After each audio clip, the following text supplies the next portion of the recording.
Hello friends, welcome to geology aspirant YouTube channel.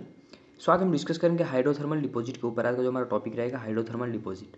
तो इससे पहले हमने डिफरेंट टाइप के डिपॉजिट के बारे में देखा था। लाइक हमने देखा था मैग्मेटिक कंसंट्रेशन, ठीक है, evaporation, residual deposit, sublimation deposit, pegmatitic deposit. हर एक टाइप के डिपॉजिट के बारे में या फिर प्रोसेस ऑफ और फॉर्मेशन के बारे में हमने थोड़ा बहुत जानकारी हासिल किया था। तो चलिए फिर आज और एक न्यू टॉपिक के साथ स्टार्ट करते हैं। आज का जो हमारा टॉपिक रहेगा हाइड्रोथर्मल डिपॉजिट के बारे में आज हम जानेंगे। बट ये हाइड्रोथर्मल डिपॉजिट खुद में ही थोड़ा सा लेंदी टॉपिक है, तो ऑब्वियसली ये एक वीडियो में कंप्लीट होने वाला नहीं है। तो ऑब्वियसली इसको हम 2-3 वीडियो में ही कवर करने को ट्राई करेंगे। तो आज सिर्फ हम हाइड्रोथर्मल डिपॉजिट क्या है, इसका क्या क्या कैरेक्टरिस्टिक फीचर है, किस तरह ये डिपॉजिट मिलता है, कौन कौन से ऐसे मेटल है जो कि हाइड्रोथर्मल डिपॉजिट के थ्रू आपको मिलते हैं, ठीक है, और इसको हम इसका एक क्लासिफिकेशन भी है। तो क्लासिफिकेशन के ऊपर आज हम हर एक चीज़ के बारे में फोकस करेंगे। तो अपकमिंग वीडियो में फिर बाकी जो भी रह जाएंगे हाइड्रोथर्मल डिपॉजिट के बारे में, उसको हम कवर करने को ट्राई करेंगे। तो चलिए आज का हम जो हमारा टॉपिक है उसको स्टार्ट करते हैं। तो हाइड्रोथर्मल डिपॉजिट क्या है? सबसे पहला बात तो हाइड्रोथर्मल डिपॉजिट एक एपिजेनेटिक और डिपॉजिट है, ठीक है। अब एपिजेनेटिक और डिपॉजिट किसको बोलते हैं? एपिजेनेटिक और डिपॉजिट सबसे अगर पहले रॉक बन जाए, सपोज एक रॉक है आपके पास, ठीक है, एक रॉक बन गया और रॉक बनने के बाद इसमें अगर मेटल का डिपॉजिट हो रहा है, तो इन दैट कंडीशन हम इसको बोल सकते हैं epigenetic. But at the time of formation of rock, वही टाइम अगर आपको मेटल का डिपॉजिट या फिर और का डिपॉजिट मिलता है, तो in that condition we can say syngenetic. But hydrothermal is a epigenetic ore deposit. तो एपिजेनेटिक का मीनिंग क्या है कि रॉक पहले बन गया, आफ्टर दैट उसी रॉक में आपको कुछ और मिनरल के डिपॉजिट देखने को मिल रहे हैं, तो हाँ उसी को ही हम बोलते हैं एपिजेनेटिक और डिपॉजिट। तो हाँ, हाइड्रोथर्मल एक एपिजेनेटिक और डिपॉजिट है, usually formed by hydrothermal solution, ठीक है। तो हाइड्रोथर्मल डिपॉजिट एक ऐसा डिपॉजिट है जो कि एपिजेनेटिक और डिपॉजिट है। एंड ये बन किससे रहा है, ये यूजुअली जब भी आपको हाइड्रोथर्मल डिपॉजिट देखने को मिलता है तो वो हाइड्रोथर्मल सॉल्यूशन के वजह से ही देखने को मिलता है, ठीक है। अब यहाँ तक तो हम समझ गए कि हाँ हाइड्रोथर्मल डिपॉजिट क्या है। बट अब यहाँ पर क्वेश्चन मार्क आता है कि हाइड्रोथर्मल सॉल्यूशन क्या है? हाइड्रोथर्मल सॉल्यूशन से जो भी डिपॉजिट मिले उसी को ही तो हम बोल रहे हैं ना हाइड्रोथर्मल डिपॉजिट। तो हाइड्रोथर्मल डिपॉजिट हम समझ गए, बट ये चीज़ क्या है हाइड्रोथर्मल सॉल्यूशन? तो चलिए फिर उसको भी समझते हैं, हाइड्रोथर्मल सॉल्यूशन क्या है। तो hydrothermal solution is nothing but it is a fluid, ठीक है, which is a hot watery solution containing mineralized liquids derived from an intrusive magma। तो हाँ, इंट्रूसिव माग्मा से मिनरलाइज्ड लिक्विड अगर आपको मिल रहा है जो कि फ्लूइड कंडीशन में है, तो उसी को ही हम बोलते हैं हाइड्रोथर्मल सॉल्यूशन। और वही फिर हाइड्रोथर्मल सॉल्यूशन टाइम के साथ जाके जब डिपॉजिट होता है रॉक के क्रैक्स या फिर ओपनिंग वगैरह में, तो उसी को ही फिर हम जाके आगे चल के बोलते हैं हाइड्रोथर्मल डिपॉजिट, ठीक है। तो हाइड्रोथर्मल डिपॉजिट एक ऐसा चीज़ है जो कि हाइड्रोथर्मल सॉल्यूशन से मिल रहा है। बट हाइड्रोथर्मल सॉल्यूशन क्या है? तो hydrothermal solution is nothing but it is a fluid, okay, hot watery solution containing mineralised liquid, जिसमें जो एक लिक्विड है जिसमें आपको मिनरल वगैरह डिजोल्व रहते हैं जो कि माग्मा से ही डिराइव्ड हो रहा है, ठीक है, इसी को ही हम बोलते हैं हाइड्रोथर्मल सॉल्यूशन। तो और भी कुछ चीज़ें देखते हैं regarding your hydrothermal deposit. The ore deposit which are commonly formed by the hydrothermal process are. तो कौन कौन से ऐसे और डिपॉजिट आपको देखने को मिलता है हाइड्रोथर्मल प्रोसेस की वजह से या फिर हाइड्रोथर्मल डिपॉजिट की वजह से, देखते हैं। चलिए, गोल्ड आपको देखने को मिलेगा। गोल्ड का डिपॉजिट देखिए कितना इंपॉर्टेंट है हाइड्रोथर्मल डिपॉजिट, क्योंकि यहाँ पर आपको गोल्ड मिल रहा है और गोल्ड ऐसा टर्म है, इससे हर एक बंदा वाकिफ़ है, ठीक है, इसके बारे में बताने की ज़रूरत ही नहीं है। गोल्ड हो गया, silver, copper, lead, zinc, mercury, इस टाइप के जो आपको मेटल मिलते हैं due to the hydrothermal deposit, okay. तो यहीं से आप अंदाज़ा लगा सकते हो कि हाइड्रोथर्मल डिपॉजिट कितना इंपॉर्टेंट है, ठीक है।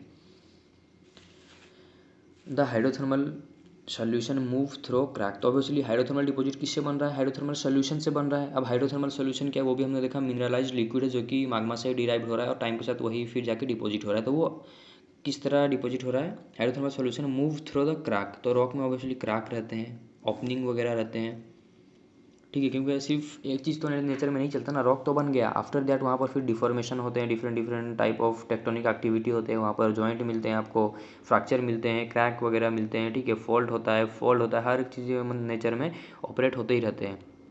तो जिस किसी भी रॉक के अंदर आपको क्रैक, ओपनिंग, जॉइंट, फ्रैक्चर वगैरह देखने को मिले, उसी क्रैक, ओपनिंग या फिर फ्रैक्चर, जॉइंट के अलोंग क्या करता है ना, हाइड्रोथर्मल जो फ्लूइड है वो मूव करता है, फिर हाइड्रोथर्मल सोल्यूशन मूव करता है, और वो फिर ऑब्वियसली टाइम के साथ जब उसका टेम्परेचर ड्रॉप डाउन होता है, टेम्परेचर ड्रॉप डाउन होते जाता है, तो एक ऐसा कंडीशन आता है कि वो फिर सॉलिडिफाई हो जाता है, वो फिर क्रिस्टलाइज हो जाता है, ठीक है। इन दैट कंडीशन उसके अंदर जो भी मतलब हाइड्रोथर्मल सोल्यूशन के अंदर मेटल डिजॉल्व है, तो वो फिर वहाँ पर उसका डिपोजिट आपको देखने को मिलता है। तो कुछ इसी तरह आपको देखने को मिलेगा हाइड्रोथर्मल डिपोजिट, ठीक है।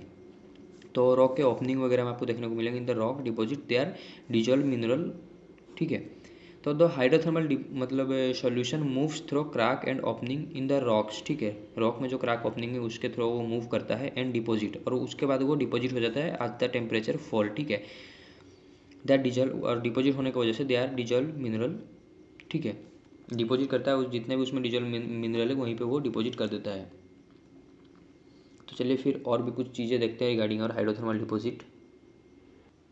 तो नेक्स्ट है उसका क्लासिफिकेशन, मीन्स अभी हम क्लासीफाई करने को जा रहे हैं हाइड्रोथर्मल डिपॉजिट को, ठीक है। तो हाइड्रोथर्मल डिपॉजिट क्या है, आई होप आपको समझ में आ ही गया होगा हाइड्रोथर्मल डिपॉजिट क्या है, जो कि एक एपिजेनेटिक और डिपॉजिट है, और वो deposit due to the hydrothermal solution की वजह से आपको वो डिपॉजिट मिलते हैं। और वो हाइड्रोथर्मल सॉल्यूशन स्पेशली रॉक के क्रैक या फिर ओपनिंग में जाके टाइम के साथ जब टेम्परेचर ड्रॉप डाउन होता है तो वहाँ पर डिपॉजिट हो जाते हैं, और आफ्टर दैट डिपोजिशन आपको वहाँ पर गोल्ड, सिल्वर, कपर वगैरह के और देखने को मिलेंगे, ठीक है। तो चलिए फिर हाइड्रोथर्मल डिपॉजिट का क्लासिफिकेशन है, तो वो क्लासिफिकेशन को देखते हैं। तो क्लासिफिकेशन भी डिफरेंट बेसिस में उसको किया गया है, दो टाइप का मेनली क्लासिफिकेशन है हमें, तो दोनों टाइप के क्लासिफिकेशन को देखेंगे, और उसके अंदर क्लासीफाई के मतलब क्लासिफिकेशन के अंदर कौन कौन से ऐसे टाइप है हर एक चीज़ को देखेंगे। तो on the basis of temperature, तो टेम्परेचर के बेसिस पे भी क्लासीफाई किया गया। The hydrothermal deposit classified into 3 group, ठीक है।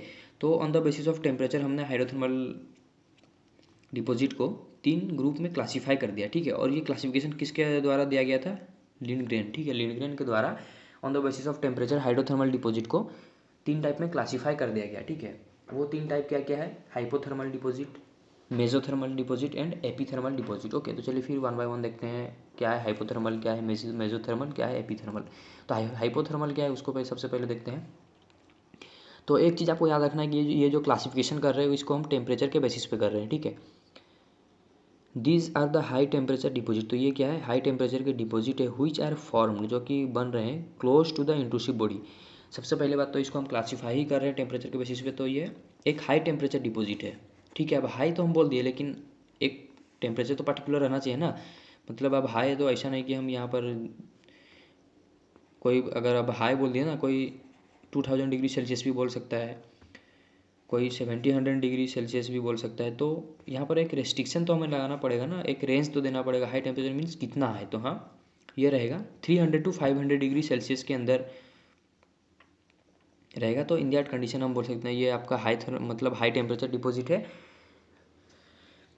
और इसी को ही फिर हम बोल रहे हैं हाइड्रोथर्मल डिपॉजिट, जिसको ही क्लासीफाई किया जा रहा है on the basis of temperature. तो ये पहला बात तो ये हाई टेम्परेचर का डिपॉजिट है, और वही टेम्परेचर रेंज कर रहा है 500 to 300 डिग्री सेल्सियस। और ये जो आपको डिपॉजिट देखने को मिलेगा close to the intrusive body, तो इंट्रूसिव बॉडी के मतलब पूरा इंट्रूसिव बॉडी के साथ वो क्लोज होकर आपको डिपॉजिट देखने को मिला। मीन्स यहाँ पर हो क्या रहा है, अगर रॉक है, ऑब्वियसली रॉक में क्रैक या फिर ओपनिंग वगैरह इस तरह के का है, तो यहाँ पर हाइड्रोथर्मल मतलब जो सॉल्यूशन आ रहा है या फिर इंट्रूसिव बॉडी है, तो उसी के आसपास में ही ये डिपॉजिट देखने को मिलता है। तो इसी को क्यों आसपास में है, क्योंकि जितना हम पास में रहेंगे उतना ज़्यादा टेम्परेचर रहेगा, इंट्रूसिव बॉडी के जितने भी हम क्लोज रहेंगे उससे उतना ज़्यादा टेम्परेचर आपको वहाँ पर एक्सपीरियंस होगा, और जितना हम टाइम के साथ उससे दूर जाते जाएंगे टेम्परेचर ऑटोमेटिकली वहाँ से घटते घटते जाएगा। तो इसलिए हाई टेम्परेचर मीन्स वो close to the intrusive body रहेगा वो डिपॉजिट, और टेम्परेचर भी 300 to 500 डिग्री में रेंज करेगा, ठीक है। और कौन कौन से ऐसे मतलब और डिपॉजिट है जो कि ड्यू टू और हाइपोथर्मल डिपॉजिट की वजह से मिलेंगे, या फिर जो हाई टेम्परेचर डिपॉजिट की वजह से मिलेंगे, आर्सेनोपाइराइट, उल्फ्रामाइट, चाल्कोपाइराइट और नेटिव गोल्ड, ठीक है। तो ये कुछ ऐसे मतलब और है जो कि आपको वहाँ पर देखने को मिलेंगे in case of hypothermal deposit. Then next one is your mesothermal deposit. तो मेसोथर्मल डिपॉजिट क्या है, चलिए फिर उसको देखते हैं। तो ऑब्वियसली यहाँ पर भी हम क्लासीफाई जो कर रहे हैं टेम्परेचर के बेसिस पे ही हम तीन टाइप में क्लासीफाई किया था, हाइपोथर्मल, मेसोथर्मल, एपिथर्मल। तो ऑब्वियसली मेसोथर्मल क्या है, टर्म में ही मेसो मीन्स ये इंटरमीडिएट कंडीशन को बताएगा क्या, these are the intermediate temperature deposit. Obviously ये इंटरमीडिएट टेम्परेचर डिपॉजिट है जो कि बन रहा है form at some distance away from the intrusive body. तो है इससे पहले हमने देखा था हाइपोथर्मल क्या था, close to the intrusive body, but ये थोड़ा सा उससे मतलब थोड़ा सा दूर में आपको ये डिपॉजिट देखने को मिलेगा। क्यों? क्योंकि यहाँ पर टेम्परेचर ही इंटरमीडिएट है, ना कि हाई टेम्परेचर रहता तो obviously close to the intrusive body रहता। But in case of mesothermal it is intermediate temperature means some distance away from the intrusive body आपको देखने को मिलेगा। और यहाँ पर टेम्परेचर भी इंटरमीडिएट ही रहेगा, मीन्स ना तो वो बहुत ज़्यादा रहेगा ना तो बहुत कम रहेगा, ये बीच में रेंज करेगा। तो यहाँ पर टेम्परेचर का रेंज कितना रहेगा? 200 to 300 डिग्री सेल्सियस। ओके। और कौन कौन से ऐसे मिनरल है जो कि, या फिर कौन कौन से ऐसे मतलब मेटल मिनरल मिलेंगे या फिर उसके और मिलेंगे, ठीक है। तो चलिए देखते हैं। नेटिव गोल्ड यहाँ पर भी आपको मिलेगा, बोर्नाइट जो कि कॉपर का एक और है, स्पालेराइट, गलेना, ठीक है, अर्जेंटाइट। ओके। तो ये कुछ और डिपॉजिट है जो कि आपको मेसोथर्मल डिपॉजिट के कंडीशन में देखने को मिलेगा, जहाँ पर टेम्परेचर ऑब्वियसली रेंज कर रहा है 200 to 300 डिग्री सेल्सियस एंड ये सम डिस्टेंस एवे रहेगा किससे? इंट्रूसिव बॉडी से। तो चलिए फिर नेक्स्ट जो टाइप है उसको देखते हैं, एपीथर्मल डिपॉजिट को। So next is your epithermal deposit. तो एपीथर्मल डिपॉजिट क्या है? तो हमने देखा हाइपोथर्मल, मेसोथर्मल। हाइपोथर्मल क्या था? हाई टेम्परेचर वाला था। मेसोथर्मल इंटरमीडिएट टेम्परेचर वाला था। तो ऑब्वियसली एपीथर्मल क्या होगा? लो टेम्परेचर वाला होगा। तो हाँ, these are low temperature deposit. ये क्या है? लो टेम्परेचर डिपॉजिट है, form very much away from the intrusive body. और ये और भी ज़्यादा दूर रहेगा इंट्रूसिव बॉडी से। जैसे जैसे टेम्परेचर देखिए ड्रॉप डाउन होता गया, टेम्परेचर कमते गया, वो ये जो डिस्टेंस है डिपॉजिट का फ्रॉम द इंट्रूसिव बॉडी आस्ते आस्ते टाइम के साथ वो दूर होते गया। लाइक हमने देखा था हाइपोथर्मल में पूरा close to the intrusive body रहेगा। मेसोथर्मल में हमने देखा कुछ डिस्टेंस, मतलब कुछ डिस्टेंस में ये डिपॉजिट मिलेगा, ठीक है। बट इन केस ऑफ एपीथर्मल ये वेरी मच अवे, ठीक है, फ्रॉम द इंट्रूसिव बॉडी। और यहाँ पर टेम्परेचर कितना रहेगा? 50 to 200 डिग्री सेल्सियस। और कौन कौन से ऐसे मिनरल है जो कि यहाँ पर आपको डिपॉजिट देखने, मिनरल का डिपॉजिट देखने को? सिनेबार जो कि मर्क्यूरी का मिनरल, स्टिबनाइट, सिल्वर, ये कुछ मतलब मेटल या फिर और आपको देखने को मिलेंगे in case of epithermal deposit. Okay. तो ये तो क्लासिफिकेशन यहीं तक है, बट और भी दो मतलब टाइप के डिपॉजिट है जो कि इसके साथ बहुत बार कोरिलेट किया जाता है, या फिर जब भी क्वेश्चन वगैरह आपको पूछे जाते हैं regarding your classification on the basis of temperature of hydrothermal deposit, तो ये दो चीज़ को भी ऑप्शन में जानबूझकर आपको कंफ्यूज करने के लिए दे दिया जाता है, ठीक है। अब ये दो चीज़ क्या है? एक है टेलीथर्मल डिपॉजिट, एक है जेनोथर्मल डिपॉजिट। और ये वो क्लासिफिकेशन के अंदर नहीं आ रहा, ऑब्वियसली वो जो क्लासिफिकेशन था on the basis of temperature, Lindgren के द्वारा जो क्लासिफिकेशन दिया गया था उसको हमने 3 टाइप में ही क्लासीफाई किया था, हाइड्रोथर्मल, मेसोथर्मल एंड एपीथर्मल, जो कि हमने देख लिया। बट जब इसके रिगार्डिंग क्वेश्चन वगैरह आते हैं आपको, तो वहाँ पर और भी दो टर्म को ऐड कर दिया जाता है, ठीक है। क्वेश्चन के ऑप्शन में टेलीथर्मल, जेनोथर्मल ऐसा कुछ टर्म दे दिया जाता है, तो आपको वहाँ पर क्या होता है? कन्फ्यूजन क्रिएट हो जाता है। तो चलिए फिर इसको भी थोड़ा सा समझ लेते हैं, बट याद रखिएगा ये चीज़ उस क्लासिफिकेशन में इंक्लूड नहीं है। लिंडग्रेन का जो क्लासिफिकेशन था, जिसको हमने 3 टाइप में क्लासीफाई किया था on the basis of temperature, किसको? हाइड्रोथर्मल डिपॉजिट को, वो कुछ अलग है।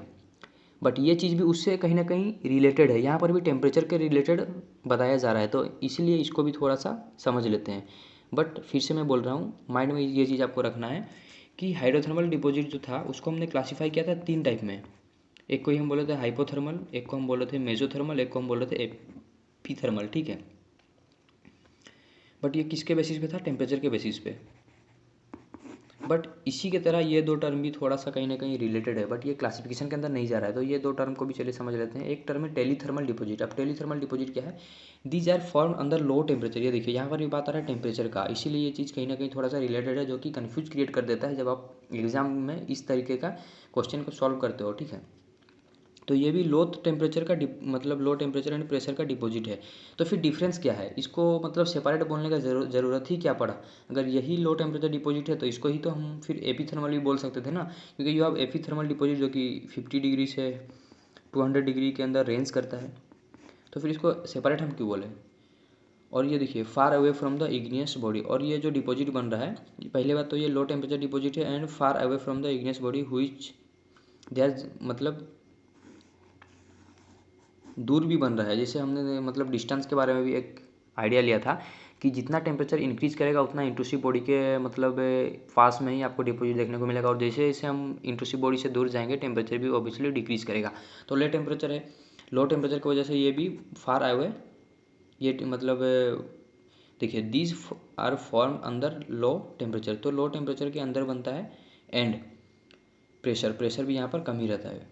फार away from the igneous body, ठीक है, और इग्नियस बॉडी से बहुत दूर बनता है, with which there genetic relationship is not well establish. तो यहाँ पर जेनेटिक रिलेशनशिप के बारे में बताया नहीं जाता। मीन्स जो भी मतलब रॉक में वो बन रहा है, या फिर जो भी इंट्रूसिव इग्नियस बॉडी से वो मतलब इंट्रूसिव इग्नियस बॉडी से वो आ रहा है, तो उसके साथ उसका जेनेटिक रिलेशनशिप नहीं है, और यही चीज़ उसको मतलब एक अलग सा टर्म उसको बना देता है। नहीं तो फिर बाकी चीज़ें सेम था, लो टेम्परेचर डिपॉजिट है, फार अवे है, वो भी लो टेम्परेचर था, फार अवे था। बट टेलीथर्मल और एपीथर्मल में ये चीज़ तो सिमिलरिटी है। तो टेलीथर्मल को सेपरेट, या फिर क्या ऐसा ज़रूरत पड़ा कि उसको हम सेपरेट एक टर्म के अंदर फिर पढ़ रहे हैं। तो हाँ, मेन जो चीज़ है यहाँ पर, genetically relationship is not well established in case of telethermal deposit, but इस चीज़ का जिक्र in case of epithermal deposit नहीं हुआ था, ठीक है। तो ये चीज़ आपको ध्यान में रखना है। और यही चीज़ जो मतलब एग्जाम में जब क्वेश्चन वगैरह आते हैं तो जानबूझकर इस तरीके का टर्मिनोलॉजी दे दिया जाता है ताकि आपको कन्फ्यूजन क्रिएट हो। क्योंकि देखिए, टेलीथर्मल भी लो टेम्परेचर डिपॉजिट है, एपीथर्मल भी लो टेम्परेचर डिपॉजिट है, बट यहाँ पर एक ही चीज़ उसको मतलब क्लैरिफाई कर रहा है कि जेनेटिकली रिलेशनशिप, ठीक है, यहाँ पर एस्टैब्लिश नहीं है in case of telethermal deposit. Then next is your xenothermal deposit. तो जेनोथर्मल डिपॉजिट क्या है, ये भी एक लाइक हमने देखा टेलीथर्मल डिपॉजिट, उसी की तरह एक टर्म है, तो इसको भी थोड़ा सा देख लेते हैं क्या है। These are high temperature deposit, ये भी क्या है, हाई टेम्परेचर डिपॉजिट है। और अगर high temperature deposit obviously close to the intrusive body भी रहेगा। तो फिर इसको फिर हम सेपरेट क्यों पढ़े, लाइक हाई टेम्परेचर वाला डिपॉजिट तो हमारे पास था ना, हाइपोथर्मल डिपॉजिट, तो इसको फिर हम सेपरेट क्यों पढ़ रहे हैं। बट यहाँ पर कंडीशन क्या आएगा, but शालो depth of formation and rapid cooling. But यहाँ पर क्या होगा, हाई टेम्परेचर डिपॉजिट तो है, बट यहाँ पर डेप्थ ऑफ फॉर्मेशन जो रहेगा वो शैलो रहेगा, और रैपिड कूलिंग भी यहाँ पर आपको देखने को मिलेगा। जनरली जो चीज़ हाई टेम्परेचर में रहता है वो रैपिड कूलिंग नहीं होता है। कोई भी चीज़ अगर हाई टेम्परेचर में ऑब्वियसली वो ग्रेटर डेप्थ में रहता है, और ग्रेटर डेप्थ में रहने की वजह से वहाँ पर स्लो कूलिंग होता है। बट इन केस ऑफ जेनोथर्मल, ये तो हाई टेम्परेचर डिपॉजिट है, बट यहाँ पर एक्स्ट्रा चीज़ क्या है, ये शालो डेप्थ में रहेगा, ना कि ग्रेटर डेप्थ में, ठीक है। और ये आपको क्या रैपिड कूलिंग देगा ड्यू टू शालो डेप्थ। तो ये चीज़ को आपको माइंड में रखना है। देन हाई टेम्परेचर और formation fluid expelled from huge igneous rock mass which have intruded into shallow depth। तो मतलब shallow depth में क्यों आ रहा है, हाई टेम्परेचर और फॉर्मेशन फ्लूइड क्या expelled from the huge igneous rock mass. तो वो ह्यूज इग्नियस रॉक मास से वो तो निकल रहा है, बट निकलने के बाद which intrude into shallow depth, तो shallow depth तक वो पहुंच जा रहा है। तो shallow depth तक पहुंच जाने की वजह से वहाँ पर रैपिड कूलिंग हो रहा है, इसीलिए फिर हम जेनोथर्मल को सेपरेट पढ़ रहे हैं, क्योंकि यहाँ पर रैपिड कूलिंग हो रहा है। रैपिड कूलिंग होगा तो आपको ग्लासी मटेरियल देखने को मिलेगा, ठीक है। तो यही था ऑल अबाउट आपका लिंडग्रेन का क्लासिफिकेशन। तो चलिए फिर इसके बेसिस पे जो भी कुछ क्वेश्चन आए हैं उसको थोड़ा सा सॉल्व करने को ट्राई करेंगे, क्योंकि यहाँ क्वेश्चन भी पूछा गया है on the basis of Lindgren का क्लासिफिकेशन, तो उसको सॉल्व करते हैं। देन और एक क्लासिफिकेशन है on the basis of mode of formation, उसको भी थोड़ा सा देखते हैं। तो यही है क्वेश्चन, हाइड्रोथर्मल और डिपोजिट। तो यहाँ पर भी पूछा गया आपको हाइड्रोथर्मल और डिपोजिट के बारे में ऑफ मेजोथर्मल टाइप। तो उसका टाइप क्या था, मेजोथर्मल था, मेजोथर्मल टाइप और डिपोजिट, ठीक है, एट व्हिच टेम्परेचर। तो हाइड्रोथर्मल और डिपोजिट है ऑफ मेजोथर्मल टाइप आर फॉर्म, तो वो बन तो रहे हैं, बट एट व्हिच टेम्परेचर। तो यहाँ पर आपको पर्टिकुलरली टेम्परेचर का रेंज पूछा गया किसका, मेजोथर्मल डिपोजिट का। तो मेजोथर्मल डिपोजिट का टेम्परेचर का रेंज क्या है, आप सभी को पता है। हमारे पास 3 टाइप के मतलब डिपोजिट है, अभी इससे पहले भी हमने देखा, हाइपोथर्मल, मेजोथर्मल, एपीथर्मल, जो कि क्लासीफाई किया गया on the basis of temperature, और जो कि लिंडग्रेन के द्वारा किया गया है। तो यहाँ पर टेम्परेचर का रेंज जो था 500 से 300 डिग्री सेल्सियस, यहाँ पर 300 से 200, और यहाँ पर 50 से 200। तो आपको पूछा ही है मेजोथर्मल का, तो मेजोथर्मल का रेंज यही है 300 टू 200। तो चलिए फिर देखते हैं ऑप्शन ए में क्या है, 0 टू 100 डिग्री सेल्सियस, तो ये होगा क्या, नहीं। देन बी 100 टू 200, ये भी नहीं होगा। हमें क्या कितना चाहिए, 300 टू 200, तो हाँ ये देखिए 200 टू 300, तो ऑप्शन सी यहाँ पर करेक्ट हो जाता है। तो कुछ किस तरीके का क्वेश्चन आ रहा है ये भी आपको मतलब पता रहना चाहिए, या फिर समझ में आना चाहिए, इसीलिए यहाँ पर क्वेश्चन भी मैं कुछ लेके आया। देन नेक्स्ट क्वेश्चन इज, और ये जो इससे पहले वाला क्वेश्चन था IIT BHU 2010 का था, और नेक्स्ट जो क्वेश्चन है IIT JAM 2008 का है। तो ये क्वेश्चन क्या है, चलिए फिर देखते हैं। Hydrothermal deposits are form at temperature range of, यहाँ पर देखिए आपको टेम्परेचर रेंज दे दिया गया 50 टू 200 आर नोन एज। तो यहाँ पर आपको इससे पहले क्या था, नेम दिया था, आपको टेम्परेचर रेंज पूछा था, बट यहाँ पर टेम्परेचर का रेंज दे दिया गया है और यहाँ पर आपको नेम पूछा है। तो कितना टेम्परेचर बताया था, 50 to 200, 50 to 200 होता है। तो अभी हमने देखा इसको ये हम बोलते हैं एपीथर्मल। तो ऑब्वियसली यहाँ पर कौन सा ऑप्शन करेक्ट होगा, एपीथर्मल। देखिए यहाँ पर जानबूझ के आपको दिया गया है टेलीथर्मल। टेलीथर्मल भी क्या है, लो टेम्परेचर डिपॉजिट है, वो भी लो टेम्परेचर में ही बनेगा लाइक एपीथर्मल। बट यहाँ पर कहीं पर भी मतलब रिलेशनशिप के बारे में नहीं बताया कि यहाँ पर क्वेश्चन में भी नहीं बताया गया कि हाँ ये जेनेटिकली रिलेशनशिप नहीं दिखाएगा, ठीक है। तो इसीलिए हम यहाँ पर एपीथर्मल को ही चूज करेंगे। अगर यहाँ पर क्वेश्चन में इंडिकेट करता है कि हाँ जेनेटिकली ये कोई भी रिलेशनशिप नहीं दिखा रहा है या फिर जेनेटिकली इसका रिलेशनशिप एस्टैब्लिश नहीं हुआ है, तो इन दैट कंडीशन हम टेलीथर्मल को चूज करते हैं। बट यहाँ पर जो करेक्ट आंसर होगा वो एपीथर्मल होगा। तो यही चीज़ देखिए, क्वेश्चन में जानबूझकर इस तरीके का मतलब टर्म भी ऐड किया जाता है ताकि आपका कन्फ्यूजन क्रिएट हो। यही चीज़ दिखाने के लिए मैं और भी 2 टर्म को एक्सप्लेन किया था आपके सामने। नेक्स्ट क्वेश्चन देखते हैं फिर, ये DU 2016 का क्वेश्चन है। और deposit form at shallow deposits in the homogeneous range of the 50 to 200 degree Celsius में रेंजेस, ठीक है। तो यहाँ पर भी सेम आपको मतलब टेम्परेचर का रेंज दे दिया गया है और यहाँ पर आपको बोल रहा है कि उसको हम क्या बोलेंगे, ठीक है, उस टाइप को हम कौन सा टाइप बोलेंगे। तो एक ऐसा और डिपॉजिट है form at shallow deposit in the homogeneous range. तो यहाँ पर डेप्थ होगा, ठीक है, DEPTH, shallow depth in the homogeneous range of 50 to 200 degree Celsius में भी। तो कौन सा हो सकता है, हाइपोथर्मल ऑब्वियसली ये 300 से 500 रहता है, बट यहाँ पर पूछा क्या है 50 से 200। एंड मेजोथर्मल ऑब्वियसली ये रहता है 200 से 300, तो ये भी नहीं होगा। देन जेनोथर्मल को ये हम हाई टेम्परेचर डिपॉजिट बोलते हैं और यहाँ पर तो बोला ही है लो टेम्परेचर के बारे में, तो ऑब्वियसली एपीथर्मल ही होगा जो कि 50 से 200 डिग्री के बीच में रेंज करता है, ठीक है। तो ये देखिए किस तरीके का क्वेश्चन आ रहा है। यहाँ पर जेनोथर्मल टर्म जानबूझकर दे दिया जाता है ताकि आपका कन्फ्यूजन हो। तो ये चीज़ को आपको ध्यान में रखना है कि लीनग्रेन के द्वारा जो क्लासिफिकेशन दिया गया था वो 3 टाइप में ही उन्होंने क्लासीफाई किया था, hypothermal, mesothermal, epithermal. Hypothermal is of high temperature and mesothermal intermediate temperature, epithermal जो कि लो टेम्परेचर वाला था, ठीक है। देन और एक क्लासिफिकेशन है, ठीक है, वो तो क्लासीफाई किया था हमने on the basis of temperature, और एक क्लासिफिकेशन है on the basis of mode of formation.